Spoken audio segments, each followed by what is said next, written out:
A Comissão de Constituição e Justiça do Senado aprovou nesta quarta-feira, por 17 votos a 7, o PL da dosimetria sobre as penas do 8 de janeiro.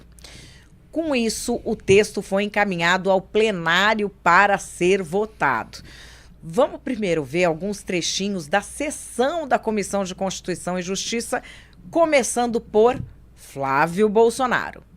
Porque todos nós sabemos qual era o texto que nós gostaríamos de estar votando aqui, de realmente buscar alguma pacificação no país, mas o debate foi interditado e continua sendo interditado por forças estranhas ao Poder Legislativo e Vossa Excelência, na medida do possível, fazendo o que era possível neste momento, inclusive atendendo a uma orientação do próprio presidente Jair Bolsonaro, que mais uma vez abre mão do seu próprio interesse, pensando no interesse de outros milhares de brasileiros.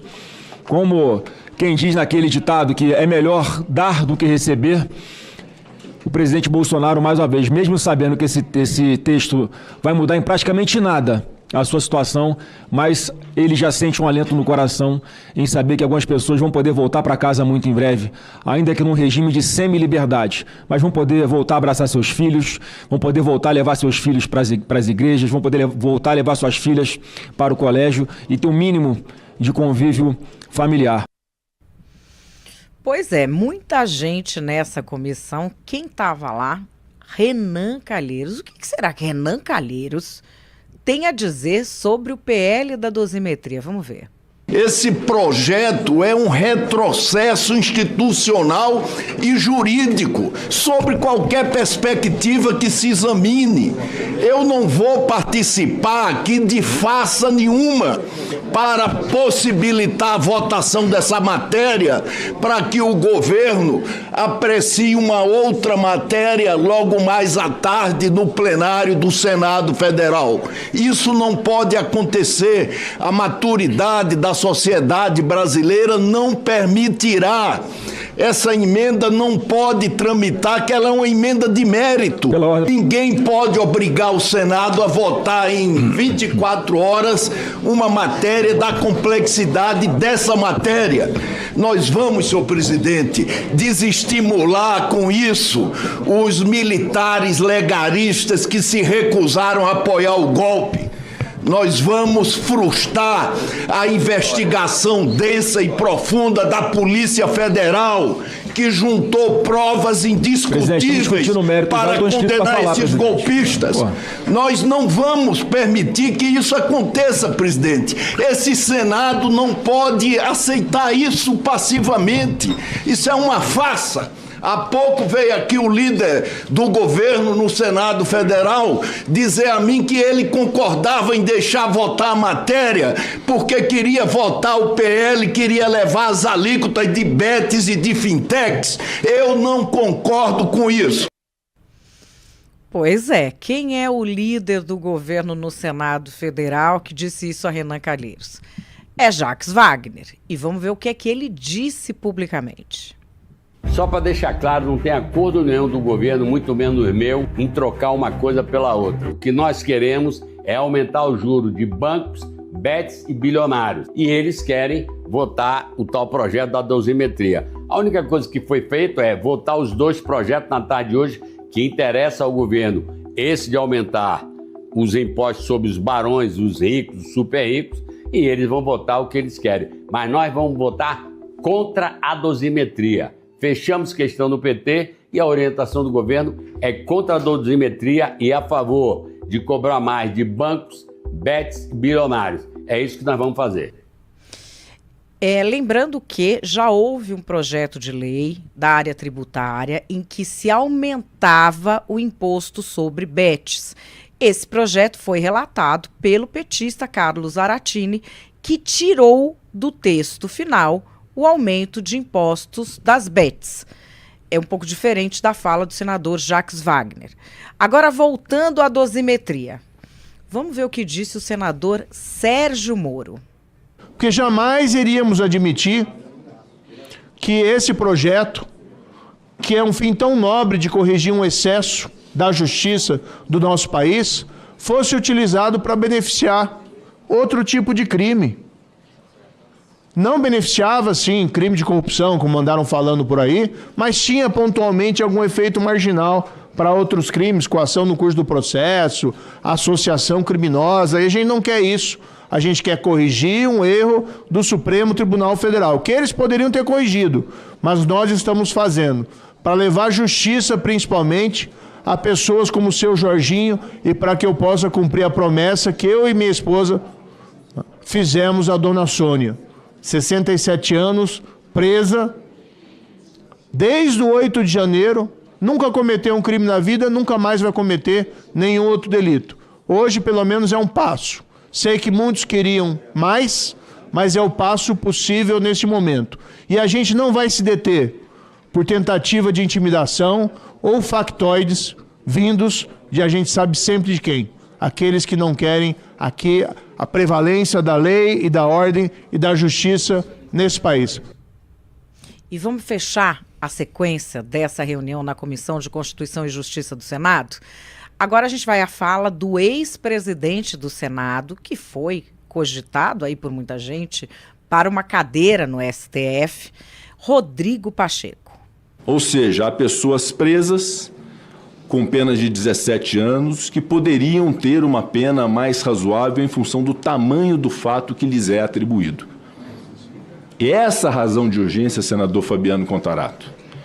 Por mais que essas pessoas tenham atentado contra a democracia, contra as instituições, contra o Brasil, contra o Congresso Nacional ou parte dele, eu, como ex-presidente do Senado e do Congresso Nacional, não quero e não gostaria que essas pessoas fossem apenadas além da conta. Fruto não de uma atuação do Poder Judiciário, porque o ministro Alexandre de Moraes e a turma do Supremo os enquadrou na lei que nós entregamos ao Brasil.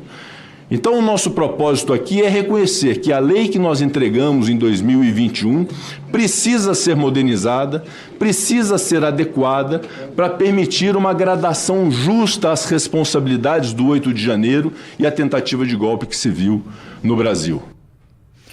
Bom, o senador Renan Calheiros tinha dito que eles não iam aceitar fazer tudo a toque de caixa. Enfim, votaram lá na comissão e aprovaram.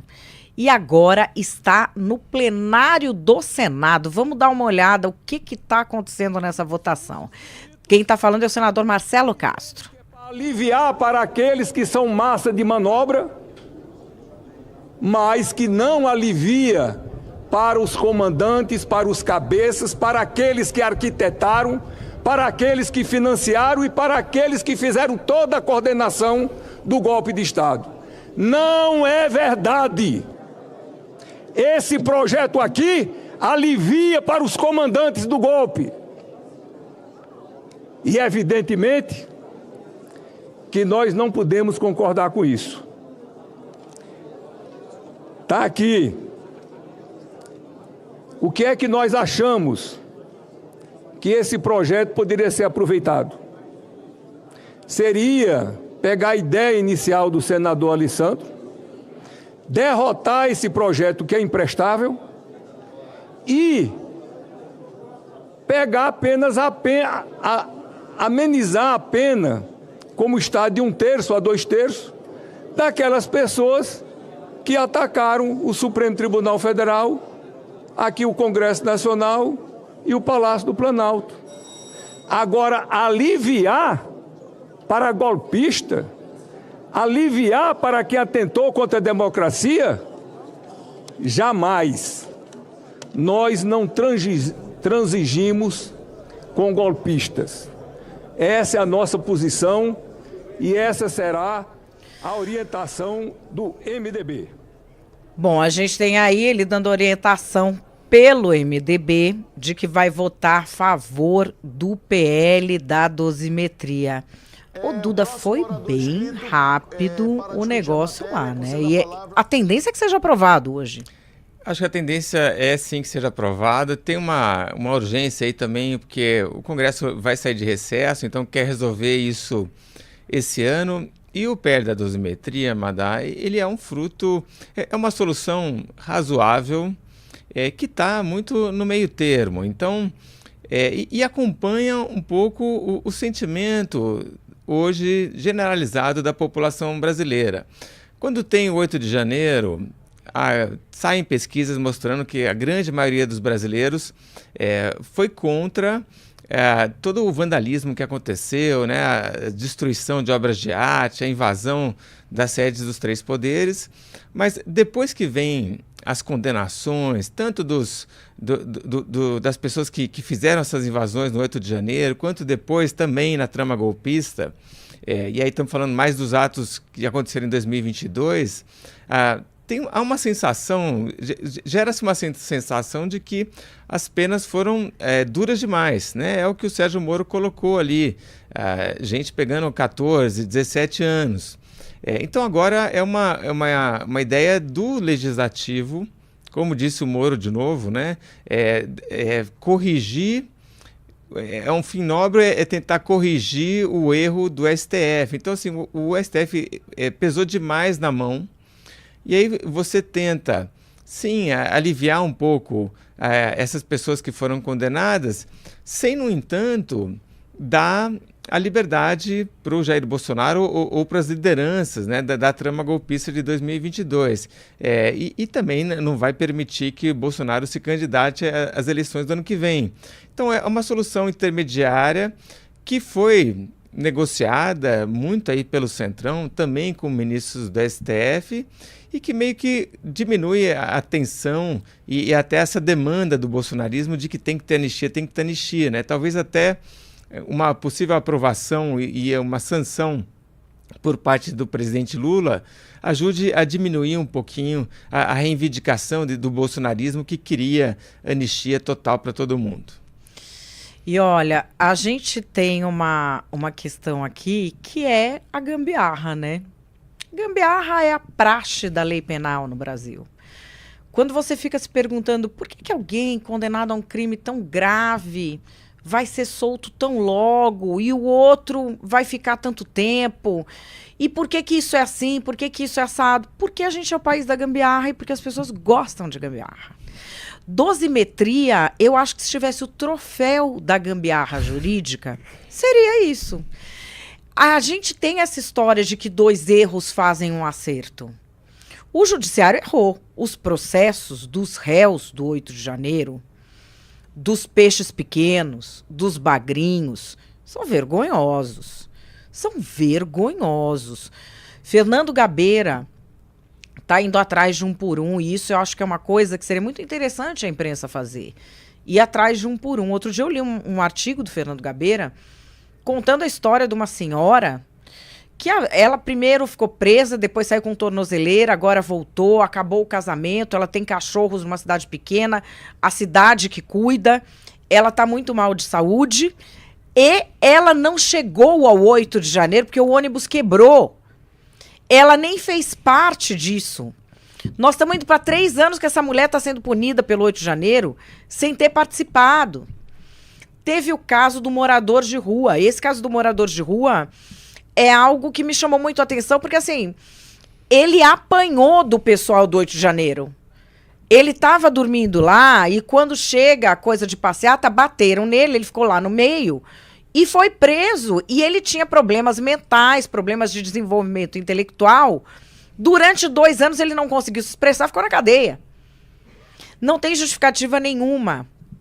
O tamanho das penas, nada disso é proporcional, nada disso é certo. E os nossos deputados e senadores estão fingindo que lutaram contra isso. Tivessem lutado, não teria acontecido.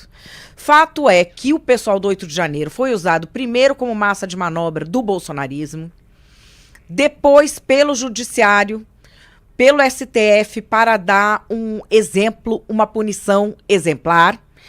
E agora estão sendo usados pelos políticos para uma gambiarra que vai aparentemente apaziguar a história, mas fato é que essas pessoas, na sua maioria, já estão com a vida destruída. Já estão com a vida destruída. E fica aqui a lição para o brasileiro que é fã de político. Vocês viram no que dá? Eles vão segurar a sua onda depois? Então pensa 2 vezes antes de botar a mão no fogo por alguém. E aqui, Pode falar, Duda. E é uma sucessão gigantesca de gambiarras, né? Porque a turma que foi lá no 8 de janeiro queria tirar o Lula da presidência com uma gambiarra. Depois vem o julgamento da trama golpista, também outra gambiarra, né? Pegam ali os tipos penais, dão uma distorcida, não precisa mais de violência para fazer golpe de Estado, e vem as condenações. Aí o PL da dosimetria, outra gambiarra. E aí a gente pode ter mais uma gambiarra agora, que é a hora que isso cair na mesa do presidente Lula, e talvez o Lula aprove. E aí o Lula vai ter que conversar com a base dos petistas que estavam lá gritando sem anestesia, né, sem anistia, para justificar para essas pessoas por que ele acabou sancionando esse PL, né? Então, enfim, é uma gambiarra atrás da outra. E aí, assim, eles vão passar isso, porque é o que foi acordado. Só explicando aqui o que o Duda falou, o sem anistia, o pessoal tá gritando sem anistia na esquerda desde que começou o governo. E teve a passeata, e eu mostrei para o Duda que teve um dos piquetes das passeatas no estado do Amazonas, o pessoal estava gritando sem anestesia. Que é esse efeito manada, né? Vai todo mundo para protestar e você tem que falar aquilo para o grupo te aceitar, eles nem sabem o que é que eles estão pedindo. E aí estão as pessoas falando que essa anistia ou essa dosimetria não atingirá os políticos. Agora, lembra o seguinte, se 5 anos atrás eu te falasse que o Lula ia sair da cadeia e ia ser presidente do Brasil, você não acreditaria. Os réus do 8 de janeiro vão ter suas vidas marcadas para sempre. Mas político aqui não esquenta muito na cadeia. Agora, a gente tem essa votação que nem aconteceu ainda. O que o líder do governo na Câmara, Lindbergh Farias, está querendo fazer? Vamos dar uma olhada na declaração dele. Olha, não tem acordo em relação a essa questão da dosimetria. Acordo zero. Isso é inconstitucional. É um absurdo, uma violência, fazer uma legislação só para reduzir pena de Jair Bolsonaro. Eu não sei de onde está vindo essa história, mas eu tenho uma certeza nisso. Essa não é a posição do Lula. O Lula disse que vai vetar. Nós fomos para as ruas, pessoal. A gente lutou muito na Câmara, depois lutou nas ruas. Essa é a nossa batalha e a gente está vencendo essa batalha na sociedade. Eu não tenho dúvida, estou ligando para todos os nossos senadores, que eles vão lá lutar como um leão contra esse projeto da dosimetria, que é inaceitável. Eu já anunciei, reafirmo aqui, nossa assessoria jurídica da Câmara está reunida, porque se eles forem fazer essa manobra de uma emenda de redação para que o projeto não volte à Câmara, a gente quer ganhar tempo, quer que isso vá para o próximo ano. Nós vamos ainda hoje acionar o Supremo Tribunal Federal. Bom, pois o Lindbergh, eu não sei nem porque ele tem gabinete. É uma piada muito antiga. O gabinete do Lindbergh, ele está agora no protocolo do STF. Porque ele é um líder que não lidera, não consegue os votos que precisa, não faz o trabalho dele e recorre ao STF. Eu não consigo entender. O Duda, no fim, ele tá botando o STF para governar, né? Ele tinha... Sim. E ele tá falando, não, porque o presidente Lula é contra isso. Então, Lula que vete. Esse tipo, nem votou ainda, ele já tá no STF agora. E tá se antecipando, né? Porque, Madá, uma das coisas que a gente tem que tomar cuidado, até para dar garantia sobre o que a gente vai ou não fazer no futuro, é complicado. Ainda mais dar uma garantia assim, do que os outros vão fazer, né? Ele está correndo um risco aí, ele está dizendo o Lula vai vetar. Tá, e se o Lula não vetar, como é que ele fica? Vai ficar que nem o Eduardo Bolsonaro, né? Que dizia lá que o governo Trump ia pressionar o Brasil, ia vir com Magnitsky e tal, e depois fica completamente perdido que nem cachorro em dia de mudança. Né? Eu acho que ele se precipitou, porque o Lula também tem dito que vai decidir quando a coisa chegar na mesa dele. Então, acho que o Lula pode sim vetar, mas também pode sancionar. Bom, a gente tem companhia para falar disso aqui, Duda. Leonardo Barreto, cientista político, analista de risco político e sócio da empresa Think Policy. Leonardo, seja muito bem-vindo, boa noite. Boa noite, obrigado por me receber aqui no programa, fico muito feliz. Leonardo, qual é a análise que você faz sobre essa história toda do PL da dosimetria, que eles chamam? Como é que você vê essa gambiarra que estão fazendo agora? Ela pacifica o assunto? Não, ela não pacifica, né? Até porque as desconfianças, elas são muito calcificadas, né? Enfim, ela não tem esse efeito. Agora, eu acho que ela tem um significado político como sendo uma primeira obra, né, até eleitoral, do Centrão.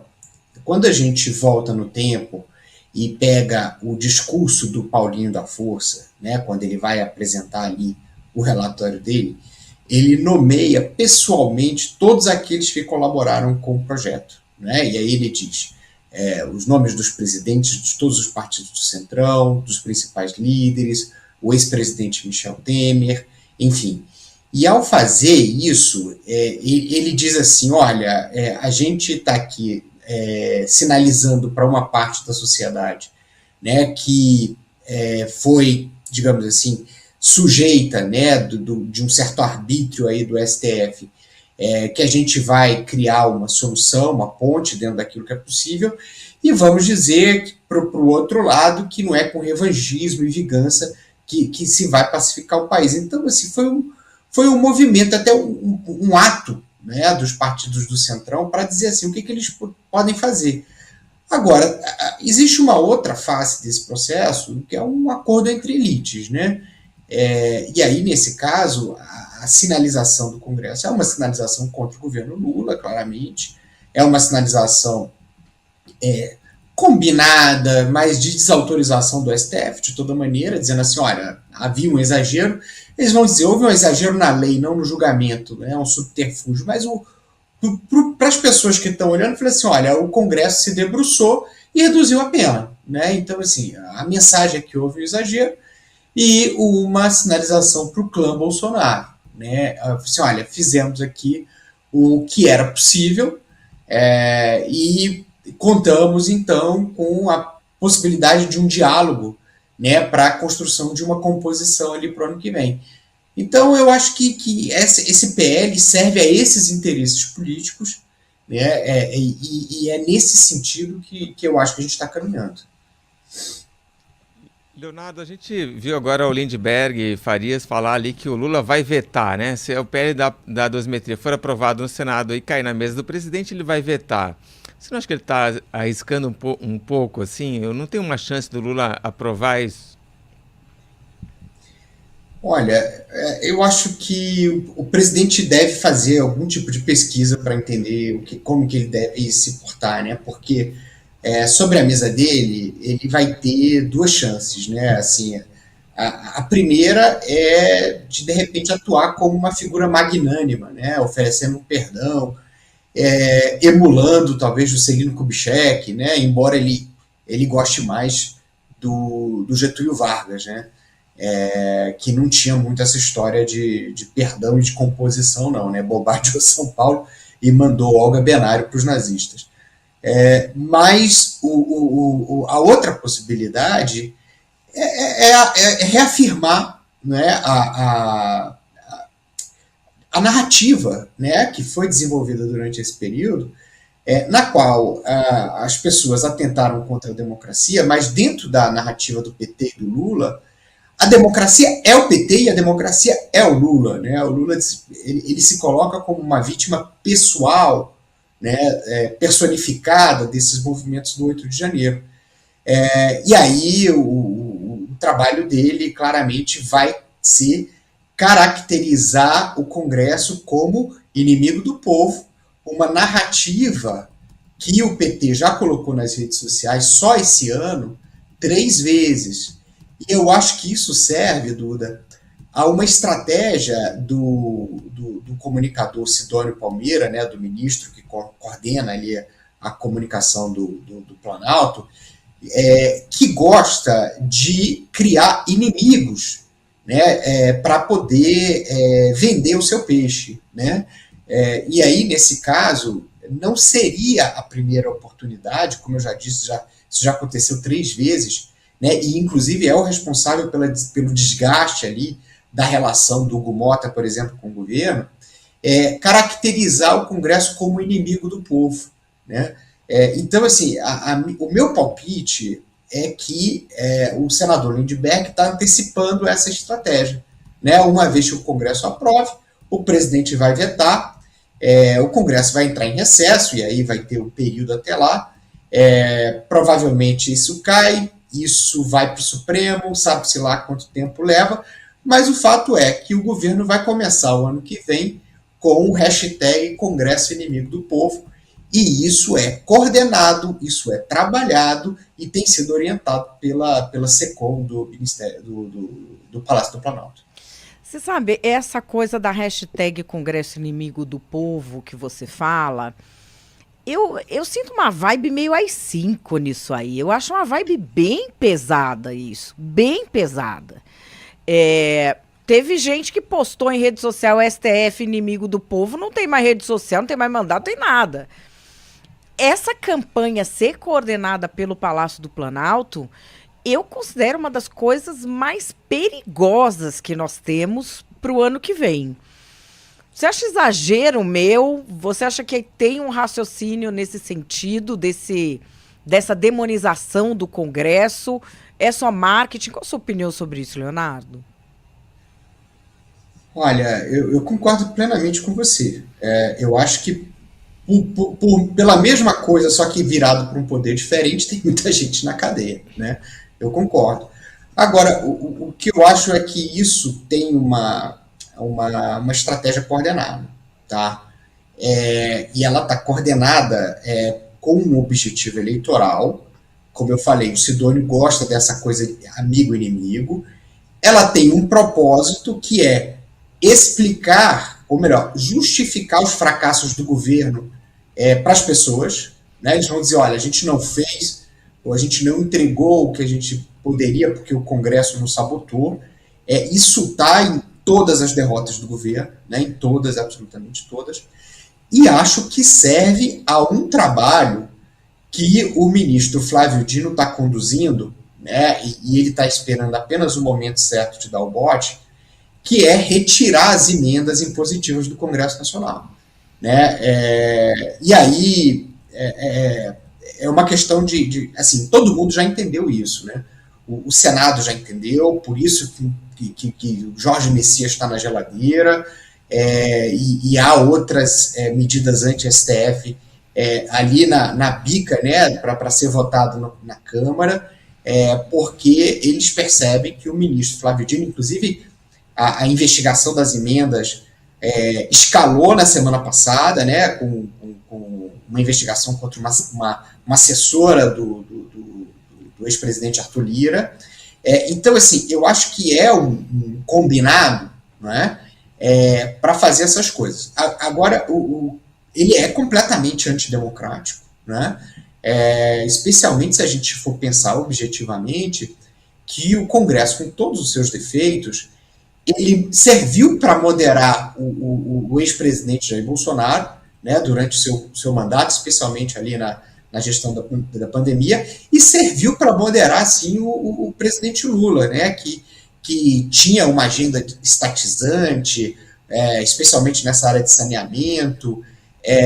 Talvez, se não fosse o Congresso, a questão fiscal estivesse muito pior. Então, assim, o Congresso tem um poder moderador hoje, das ambições, dos apetites políticos. Então, sim, eu acho que é uma desconsideração e sim um ataque autoritário contra o Congresso, e que lá na frente sabe-se lá que tipo de clima pode criar para que tipo de medida possa ser adotada.